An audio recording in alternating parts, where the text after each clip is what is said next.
What's up, guys? It's Drac, and it's time for Messy Workshop Tour. So I'll welcome you guys on in. It is one of the coldest days in, I think, the last 10 years here in Florida, hence the jacket and what have you. But this is the current setup of Aethernaut. So we're 6 or 7 weeks into our move. We kind of mentioned that in our sad boy video, hashtag sad boy. But things are starting to look up. We have firmly established sort of our base of operations and our core competencies. So in terms of like things that have to happen every day, we have a viable shipping department with all of our hardware, our label printer. Chicken's got his laptop up with Shopify up in orders. So everything that we need to set inserts and things like that. We have all of my old crypto rigs. We're not going to get into cryptocurrency on the channel, but I built a bunch of crypto rigs like 7 years ago, specifically to mine Ethereum. Now you can't mine Ethereum anymore. So I haven't run them in years. If anybody has any suggestions about that, seriously,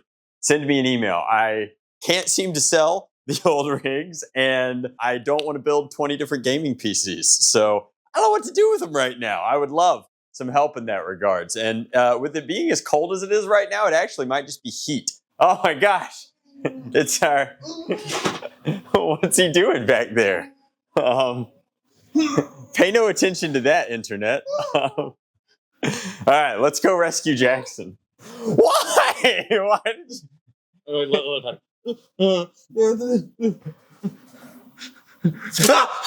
Who did this to you? There's a big sale going on at blasterbarn.com right now. 30 to 50% off until January 31st. Go! Help! Help! All right, now that we've freed our Blaster Barn manager, I can talk to you about the setup. So we're still using Prusa Mark IIIs and Mark IVs for everything. We have a Prusa XL down here. Obviously, like we're running parts for Foam Pro Shop.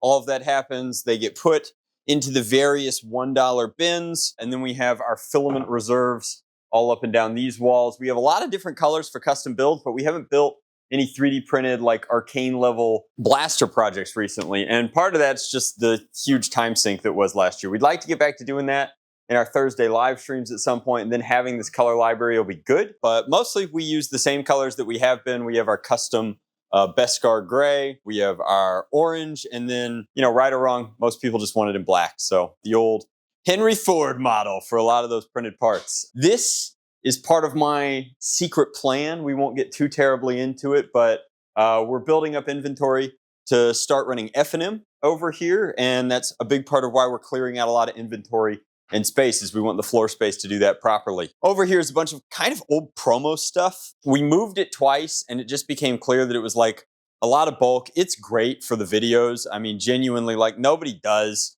promotional packaging like X-Shot. I mean, come on. It's a 4-foot tall coffin that opens up. Do I have to lay this one down to get it open? I think I do. Here we go. Into a horror fire kit monster within thing. I mean, it's simply awesome. They've put a lot of effort into that. The old briefcases that light up and everything.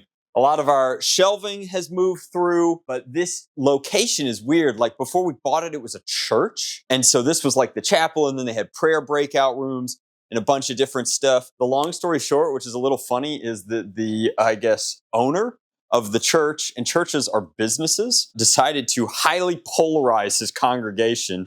I don't know how you do that as a minister, but it turns out if you cut half your flock out, you can't afford your church anymore. So it ended up being a really good landing place for us. It was pretty central to the place that we did our massive project. So this is a bunch of like old inventory and then a lot of samples. We usually give a ton of this stuff away every year for Christmas and different toy drives and what have you. But some of it is stuck around largely because like I have a passion for Vortex and Super Soakers. And then over here, we've got this one, and we tried to give it away twice, but then we remember each time it's signed by Ninja. And then I'm like, does anybody care about Ninja?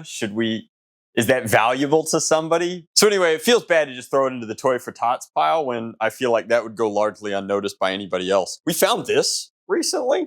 I don't know what we're gonna do with it, but this is a vintage poker table. I think we're gonna turn it into a draft table. It is an awful shape. We have to refinish it. Maybe we'll make a video about this, but they just don't make them like this anymore. And I thought that it was such a cool thrift find when we were picking up inventory for the barn. Just very, very neat. Infrastructure for the building is a little weird. For being a church, they had like this massive security thing where there were like cameras in all of the rooms and they all connected to a central office and they all had these wires cutting in and out. So obviously we've clipped all of that because we don't necessarily want anybody spying on us. And we've gutted a lot of the infrastructure from the IT room. I don't think we're ever going to do anything with it. It's a little weird to me, truth be told. But then you come in here, this is like storage of long blasters and our shooting range and then some tables and what have you. This was clearly like a front office type thing. And then you start to see like when we talk about like the square footage for the business, like this is the level of panic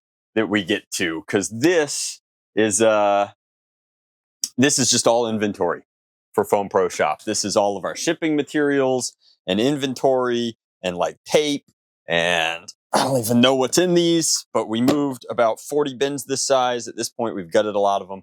We've got them in the attic, but gives you just kind of a rough idea of like how space intensive a business like this can be. This is interesting. This is entirely blaster barn, and it's been sorted so that you can see roughly by blaster type. It's easier for Chicken to pack orders this way, along with like bins and bins of inventory. And, you know, I've had recently in the last like 2 years, I've had multiple people come to me and be like, Drac, blaster barn looks like so much fun. I'm going to start my own blaster barn. And my advice to you is just, you know, do it. By all means, like it's great to have more local hubs for shipping blasters just because like it's hard to find the thing that you're looking for specifically at Goodwill. I think that our pricing model is unbelievably fair. So you're welcome to borrow that if you want to. And the Shopify interface for it is kind of picture intensive. So what have you, but if you're going to do it, make sure that your holding cost of inventory is low. Like this is as efficient as we can make some of the spacing. Even then we have to be very careful about what we do and don't pick up for the barn. So moving along, this is, you know, just more proof positive. We built one of these in my garage and we really, really liked it. So the long and short of this is that it's 2x3s and 2x4s arranged in a rack. And as opposed to just a stack of bins, you can leave the lids off and you can always pull the thing on top without necessarily having to move the bins on top from underneath it. So it winds up being a very, very efficient way to store lots of different blasters. Chicken's got labels in here. I want to use our shipping labels for these, but this is good for now. Again, like all of this is very raw. It's sort of a moment in the operation and you get a good idea for, you know, like where we're at and why it's been so stressful getting into this position. So Nick ripped everything out of this room. It was kind of the first room that we built out because the consulting is such an important part of the business. And I'm very grateful for it because it was carpeted and it was kind of like gross. So we ripped out the carpet, put in new carpet. He painted all of the walls. We got the pegboard up. This is Control 4 pegboard, which is pretty good stuff. I got some of my artwork up, which I'm pretty happy about. These are the original prints. Velinov doesn't work in originals or doesn't work in physical media, but there's Niv Mizzet.